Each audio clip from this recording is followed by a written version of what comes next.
So here we have an Xbox mount. My husband compromised and mounted his Xbox onto the wall since I like to have this area to decorate. And it is such a good fit, such a good thing to have. It is flushed against the wall.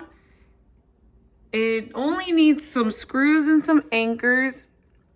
And then this is pretty heavy duty. It also comes with a mount for your control and an extra one for your headset if you'd like to put that on the wall as well. And I'm going to show you how it looks right next to the TV. So that is how it looks from far. It is a pretty nice setup. It does a pretty good job.